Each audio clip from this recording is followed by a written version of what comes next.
What's going on, Junkie Nation? Gorgeous George and Goes are back. We're always talking to the big names in mixed martial arts. Today we get to talk to Chris Curtis, UFC middleweight and sometimes a welterweight. He defeated Marc-Andre Barriault this past weekend at UFC 297 in Toronto, Canada. What's up, Chris? Congrats on your big win. What's up, guys? Thank you. I'm glad that's over. Love the fight. Fight's over. Okay, now we're going to hurry up and wait some more and see what happens. But, man, I could use some rest. I'm tired. I heard you had I think SiriusXM, you caught up with them and you had a stressful 10-week camp. And then pre-show, we'll peel back the curtain a little bit. Chris was sharing with us.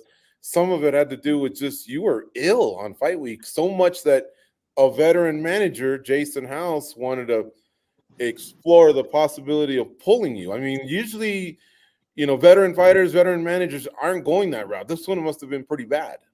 Yeah, I was leading up. Excuse me, you hear me still coughing. Leading up to it up to the fight, Sean got sick, and then Sean infected everybody else. So leading up to the fight, man, I can't breathe. I'm running a small fever. I'm hacking stuff up all day. Even training felt really hard. Sorry, I'm still got really congested. Got really bad chest infection and fever. Leading up to it, we leave for Canada. I'm okay, I'm feeling a little better. Still kind of whatever. I'll be fine.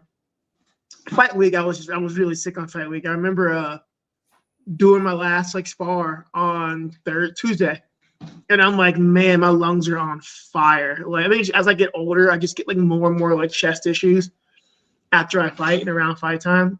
And I remember that last spar on Tuesday, man, I was oh, this feels really bad, really bad. I had a bit of a fever. And I know it's pretty rough because Jason's a dog. Jason's hey, if you're down, I'm down. And I was to the point where he was do we need to have that talk about maybe seeing a doctor, seeing what's going on? Because I was pretty rough and he was a little bit concerned. I was you know what? We can push through it. I was I'm gonna push through it. I'm gonna fight. Luckily post weight cut, I felt like hell, but I felt better than I had all week post weight cut. And we even said I only need to feel good for 15 minutes. So my chest was a little messed up in the fight, whatnot. But I was I only need 15 minutes, and then I'll go back to dying. So we fought. Immediately the next morning, I'm sick again. I'm feeling sick. Fucking cold sores pop up. So I was you know what? We had my 15 minutes. That's good. I'll be sick all this week. It's fine. We only needed 15 minutes and we got it. Damn, man. It's what a way to look at it. You're gonna suffer or you're gonna have fun for 15 minutes and then go back to suffering. And many people would think that the fight itself is suffering because you guys landed some big shots, man. Especially as the fight progressed. Barriault's a tank that. Yes, guys, I'm telling you what. I clipped him a few times, and I'm expecting to get a reaction. He just looks at me, and I'm oh my god, of course he's made of iron. I'm just hitting him. He's not responding. I'm of course he's made of iron. I've dropped people with way less, and he's just looking at me, and I'm oh my god, it's gonna be a long night. Do you remember any particular instance where I guess you thought he hurt you the most? Where you had concerns, I guess? No, I never really took any real damage. I don't remember being stunned at all. I felt fine. I never really felt like I was in danger at all, or I took any really big shots clean. He did throw a lot of stuff, but I don't think much of it really anything landed clean enough for me to be okay, that was dangerous. But on the same side, he's not gonna wind up and throw these big fastballs. He's just got rock hands. Barriault really had Tate. The cut man Tate said I have small hands. I didn't believe it, but Barriault's hitting me, and I'm man, he's got rock hands. I'm wondering how big is this man's hands? He's got really fucking big hands too, hard just hands. So he's not gonna wind up big, but fuck, everything he throws hurts. I'm this is miserable. Mm-hmm. Two judges gave the score. Sorry, the fight to you pretty convincingly with 30-27s, but he did get a 29-28. Have you had a chance to look at the fight? And if so, did you even see I could see that? Or was this did this baffle you that he even got one of the scores? I watched the fight 3 times before I even left the arena that night. So I've watched it. I've watched it a few times since then. I thought I won every round. I was like, if you want to make an argument, I guess you give me 29-28. If you want to give a round, I thought I won every round. I have no idea how in the hell someone scores at 20, how that one ref scored it the other way. No idea. I could stomach a 29-28, like, on my side, like whatever. If you want to give them a round, depending on what you're looking for. I thought I won every round. Like, to hear that 29-28 the other way, I was like, I don't know what the hell that guy's smoking. But there's always one judge who's just like out here just making shit up. So who knows, man? I don't like. I'm not a judge. I don't know. Watching it, I don't know what he saw, but like I would like to know just for like the sake of just being aware. But yeah, I did no fucking idea. Yeah, early on in the fight, there was a questionable call. I don't know if you know this, but the Canadian guy, Saidi, lost a split decision. And when you go to MMA all 21 media scores came in for Saidi, 0 for the other guy. So most of the times we term that as a robbery when it's that one-sided. And I thought, wow, I wonder if that's going to set the tone for the fighters that are going to compete later, because that was an early fight. And your fight was obviously on the main card, and then you had the title fight, which is your good friend, Sean Strickland. Yeah. I wonder if they're paying attention to that because judges do overcorrect. I've seen judges overcorrect. I've seen judges and refs overcorrect. It's like in a fight.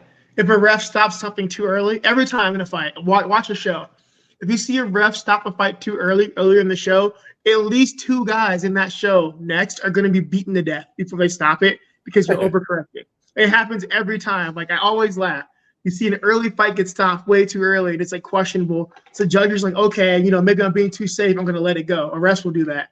I think judges do the same thing. If they like make a weird call, they're like, okay, I'm going to overcorrect later, and like maybe I'm thinking about it wrong. So it does happen, man. Like it sucks, especially when you're the guy getting screwed. But at the end of the day, like human error. Like we're all humans. We're all going to make mistakes. Like it's just one of those things that sucks for the fighter because it's half your check and your livelihood at the same time. Like, I get pissed when people expect me to do everything perfectly 100% of the time. So I get it. Well, like I can't turn around and expect every judge to be perfect 100% of the time. It's just that shitty song and dance we play as fighters.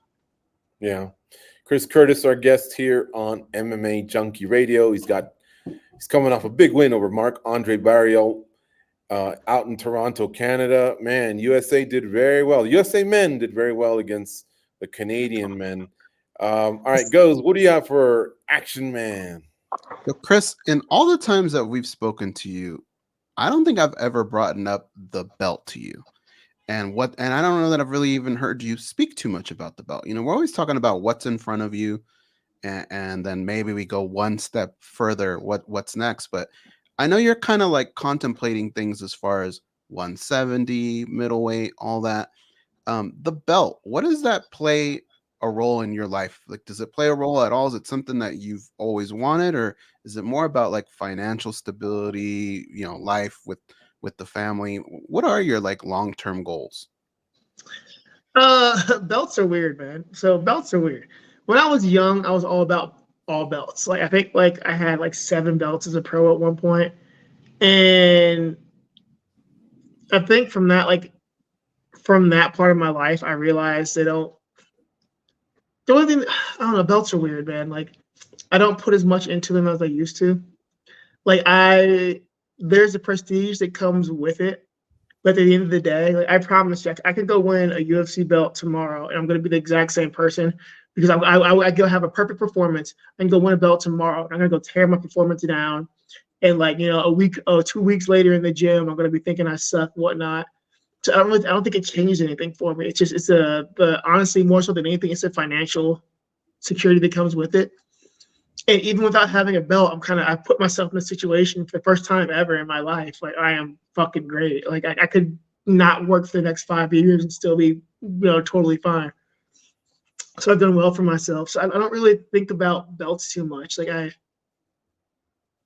maybe it's just I never like came in with the thought to like I want to be world champion. My thought was always like I just want to see how good I am. I don't know where that bar lies.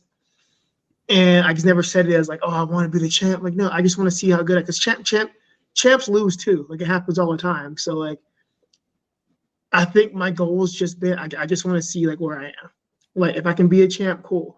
If I can be number 3 guy in the world, cool. Number 2 guy in the world, cool. I just want to know. I don't know. I just don't put anything on it. Like, I don't. If I get a belt, what's it gonna do? Like, sit in my closet for the rest of my life? You know, I just want to fight, man. I want to fight. I love doing this. I love being good at something. Like, it means the world to me to be good at something. But at the end of the day, I just love fighting. Like, this is what I do. And I don't need a belt to tell me if I'm good at fighting or not. Like, that's what the fights are for. Chris, let me jump in here. This is Goz's line of questioning, but I want to jump in because you piqued my curiosity. What about as someone like, I know you and Sean are close, maybe even best friends, all right? Longtime teammates out in California, now in Vegas.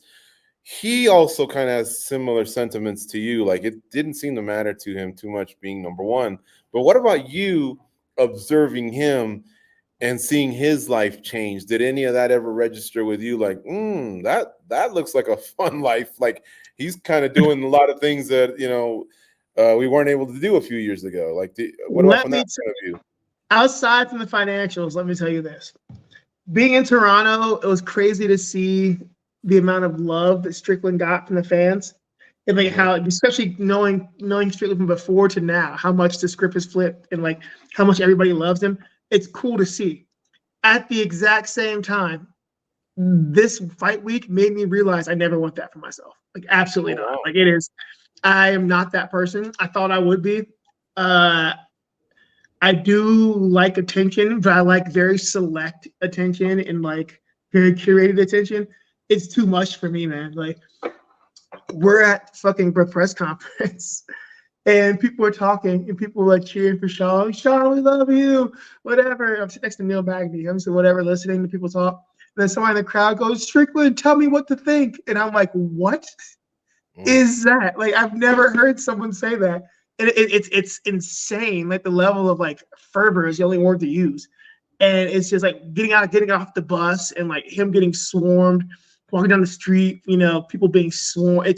I'm like, I can't do that. Like, I am not that person. And this fight week made me realize I never want that for myself. You think you do till you're like that close to it. Then you're like, you know what? That's I'm not someone who handles compliments well either. So I can't do that. Like, it's just not for me.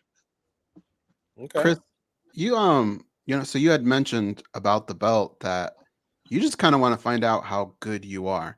And I'm curious to know, how close are you? Do you have that answer already? Or are you any closer to finding that out? I think I'll die having never known. I know me. I know me as a person. Even with let's pretend I fight for a UFC belt next and I win and I get it. I'm like, cool, I'm a UFC champion. The way my mind works is I'm like, man, I can do this now. Imagine if I had gotten signed 5 years earlier, 10 years earlier. How much farther could I have gone? I don't think I'm ever going to be happy with what I accomplished, but that's me. That's a personal thing for me, and I got to get over that and figure that out.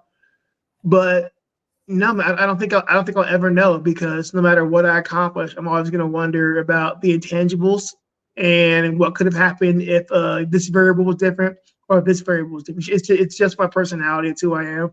I'm a bit of a doomsayer. People always tell me the biggest Chris Curtis hater is Chris Curtis. So I don't think I'll ever know.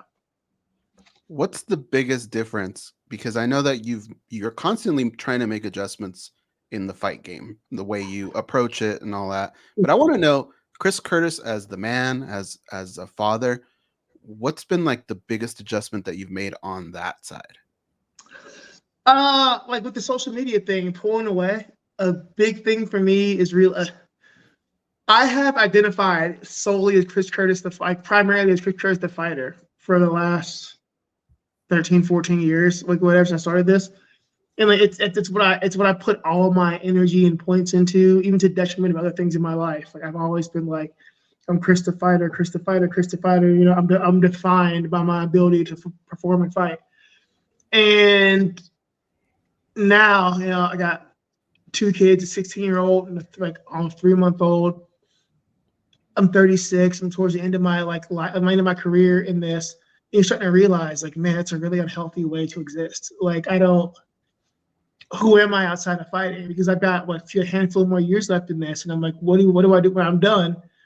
Am I still going to be defined as Chris the Fighter when I can't fight anymore? And you start to realize that, like, maybe my obsession with, putting my energy in being the fighter, it was a mistake. I mean, it's to do this successfully, to be anything in this sport, you kind of have to be a little crazy. Like, you have to, like, be able to get to that level to, like, say, I'm going to forsake every things around me in order to do this. I think all the great, you have to have that to a degree. But at the same time, I think I kind of go off the deep end with that occasionally. So a big part for me has been stepping back. Like, stepping back from, like, the social media, the fans, like, everything, like, regular media, just spending time with my family, like, kind of not being Chris the Fighter, learning to be Chris the human, and Chris the dad, and Chris the person, and Chris the boyfriend, as opposed to Chris the Fighter. And that's been the big thing for me. It's hard. It's really hard because, like, my knee-jerk reaction is, like, like, everything I do, everything I think about somehow goes back to fighting. So it's been a challenge, but it's something I'm working on, like, for my own mental health and, like, my own, like, sanity. And, like, it's not fair to my family for me to be always kind of 1 foot in the room, 1 foot in the cage.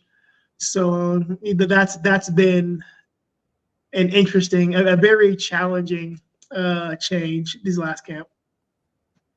You have a resting thinking face. I'm happy for you because I notice, I just see you more as a happy guy now, but I do notice that you are just constantly thinking, right? And so I always tell people my thought process is kind of like, you see the Iron Man movies when you've got, like, 15 screens up, like holographic screens up, but there's always, like, 15 things going on. People are like, you're never, I get yelled at for not being in the moment a lot. And, like, you're never in the moment. Like, I'm working on it, man. Like, the crippling ADHD and the ADD is real. Well, I'm happy that you're happy. And, look, man, there's obviously bad fans, but there's a lot of good fans too, right? And without a doubt, I've gotten so much love and support, and, like, but once again, it's my own fault. I have absolutely amazing fans, but it's my own fault because I'm such a I get pulled into negative energy so quickly that, like, I'll see 1,000 good jobs, whatever, and then the one time I see you suck, I'm like, oh, well, now me and that guy are fighting. Forget what everyone else said. Like, I'm like, no. So I blame my childhood, maybe. I don't know. We'll figure that out. But that's okay because you've identified it, right? A lot of people don't identify that, and they don't know what's going on. So at least that's been the challenge. But we're really working on, like, hey, man, it's Jason Manley always said, he sends me stuff all the time about, like, like, you're out here arguing, wasting energy on trolls, and you guys mentioned before about these focusing on the negative. So it's a work in progress. Well, so where I was getting at with that is, so your fans, they don't get to hear you on social media and all that. So maybe these interviews stand out a little bit more, right? Your post-fight interviews, all that. Oh, yeah. And I think what maybe fans want to know is, like, what is your next step? Are there certain fights that you want? I know you teased maybe kind of looking at the body and seeing if 170 is still a thing. Like maybe a name like Kelvin Gastelum, if he went down to 170, that might solve a couple thought processes, right? Like, are there people, I think you've kind of earned it, Chris. I think you've earned the fact that now you're the guy that gets to say, this is who I would like to fight. And are there names out there that you would like to fight? Gastelum!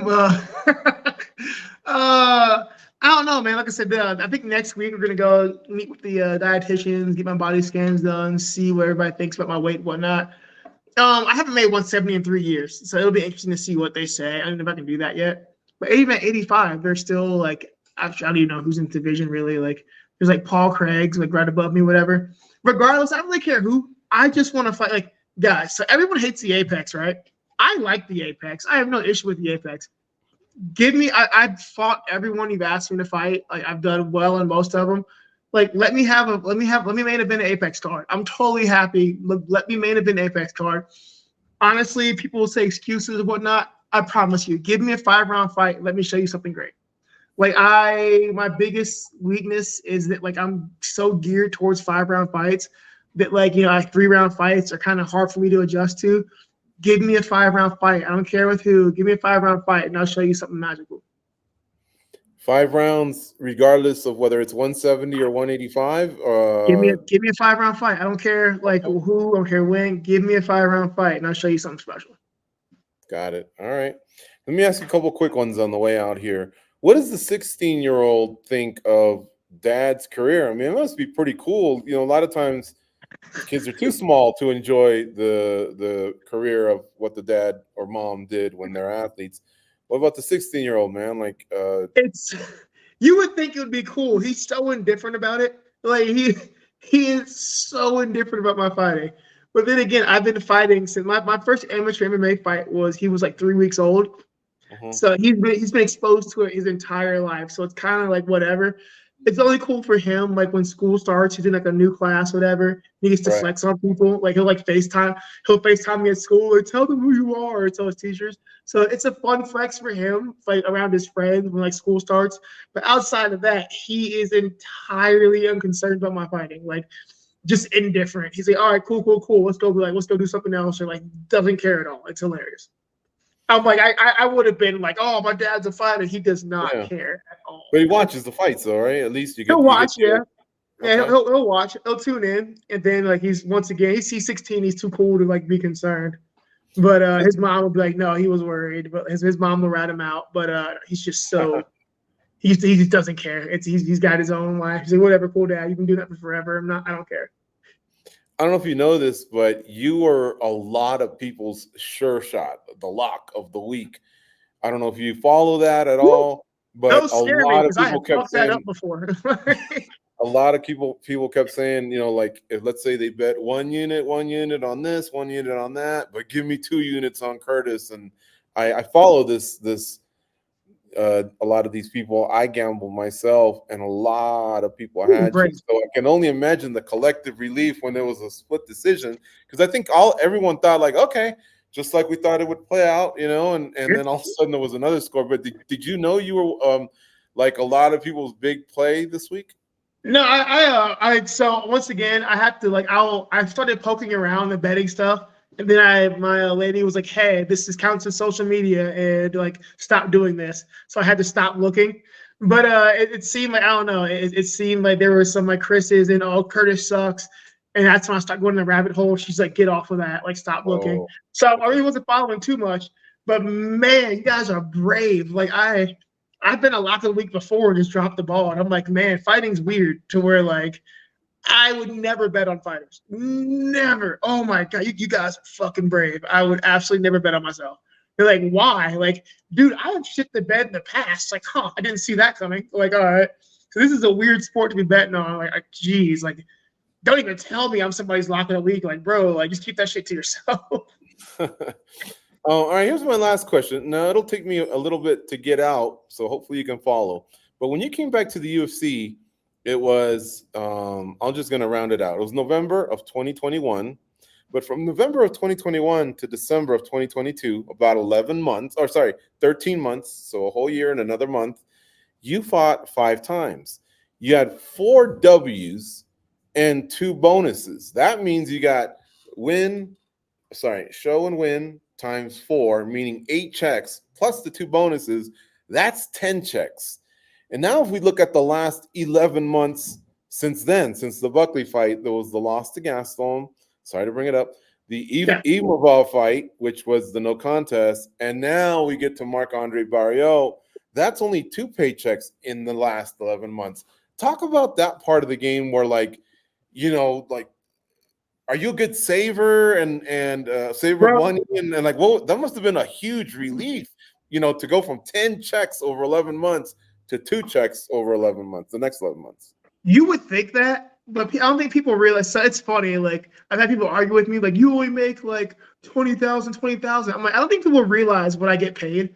Like, there's a reason I take short notice fights, because short notice fights tend to come with a pay bump. Like, I get paid really well. Like, when you take short notice fights, you're putting yourself in harm's way. And the UFC respects that. They understand that you don't have to, and they tend to pay you for that. So like I make a lot of money. Like I mean I do really well to where like even had I not had this fight, I got like a pretty nice bank account. Like what I'm just sitting on, because I don't buy stuff anyway. I buy a lot of dumb, like small dumb shit, but it's like stuff for my house, whatnot. You're not gonna see me going around buying like fucking boats and houses and cooking cars and shit. So I have a lot of money set up right now. I'm good for a few years, honestly. I am good for if I don't fight, if I chose not to fight for the next 3-4 years, I'd be totally fine. The UFC is taking really good care of me. I couldn't have asked for a better company to be a part of. They've done really well by me. They really take care of me. So it's nice. The check isn't really what I'm worried about. It's just nice to get the win. Like financially, like I am golden, especially when you've lived like a hobo for years to have like, 6 figures just kind of just sitting there doing nothing. It's very game changing. So I've been fine, but like more so than the checks, going from the checks, whatnot, it's just nice to get a win. But what I make now is significantly different than what I came in the company making. Mm-hmm. Well, we're happy for you, man. And you're always in shape and you're always in the gym. So that's great that you're usually ready last minute fight. I have no life. Like as much as I hate camp, I hate being in camp. Like the term camp is miserable to me. I love training. I love fighting. Like I love, it's what I've done full time for like 13 years now, is train full time. So I love that. It's my 9 to 5. It's my job. I have a job I love. I can do it every day. So I'm always going to be in shape. I'm always going to be training, but it's nice to not have that gun to your head anymore. Like, okay, if anything goes wrong, we could be homeless next week. So it's really nice not to have that. Yeah. Well, congrats on the win again. And I'm glad that you got your hand raised. I'm sure a lot of gamblers are. And whatever the next fight may be, hey, man, I feel you. 5 rounds, a main event at an Apex, that should be music to the ears of the matchmaker, Dana White, because a lot of times they're scrambling around for something like that. And someone that can do it either at welterweight or middleweight, that's I'm down the street. Let me know. There you go. Thank you, man. We'll talk to you soon, all right? No problem at all. Thank you, guys.